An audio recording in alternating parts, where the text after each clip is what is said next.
Well, thousands of people have had their passport and travel details exposed in the latest data breach to hit Australia. Melbourne travel agency Inspiring Vacations is investigating after more than 100,000 records were leaked online, including passport images, travel itineraries and tickets.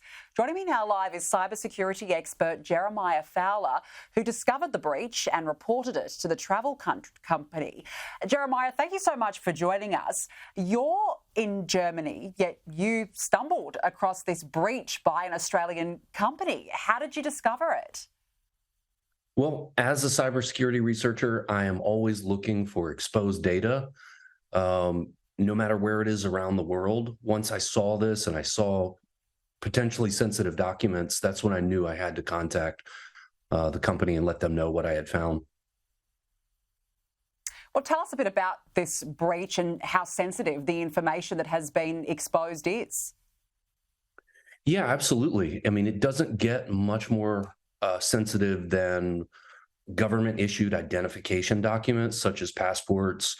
And then you have itineraries, you have personally identifiable information. So just like me as an ethical security researcher looking for this data, the bad guys are also looking for this data. So there's potential risks for identity theft, impersonation, phishing attacks, you name it. Criminals are very creative these days. So it's important that customers understand what is there and companies understand the data they're collecting and storing. Well, look, it obviously is very concerning, particularly given, as you said, how sensitive that information is. How many people do you think have been impacted here? That's hard to say because, when you're talking about a company that collects several documents, for example, if you need to travel, you might need an itinerary, you might need an identification document, you might need something like a visa application. So there could be 2, 3, 4 documents for each individual client. Yeah, it's certainly a worry. I mean, it could be up to thousands of people then by the sounds. Who's at fault here? Does it lie with the travel agency for not having stronger cyber security protections, or could this really just happen to anyone? Well, one of the ways to look at it from my perspective is it's not if you have a data breach, it's when you have a data breach.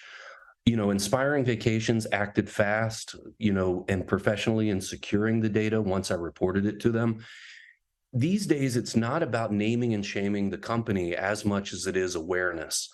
A company that has, a plan in place and customers who understand what to do next after their data has been exposed, that's the most important thing because data is out there. And once it's out there, we don't know how it's going to be used 5 years, 10 years down the road. So it's extremely important now to learn from a data breach, not beat the company up or name and shame them, because at the end of the day, mistakes happen and they really followed what I would consider proper protocol to correct the exposure. Well, what can businesses do? I mean, here in Australia in the last 12 to 18 months, we've had some very high profile data hacks. Seemingly the most obvious would be Medibank and also Optus. What would be your advice to businesses to better protect themselves? Absolutely. Know what you have stored, give it a lifespan to where it expires after a certain period of time, and know who has access. Some of the biggest data breaches I've ever seen come from very non-technical people who need access to that data. That would be your C-level executives, like your CEO. HR people are famous for having access to documents they shouldn't. And use encryption, use two-factor verification methods. Cybersecurity, for lack of a better term, is painful because it requires additional steps that nobody wants to do. But we need to realize the painful process that we're going to need to take to really protect data. It's not going to be convenient, it's not going to be comfortable, but it's something we will have to do. Yeah, it certainly seems like it. A very important find by you, Jeremiah Fowler. Thanks so much for joining us.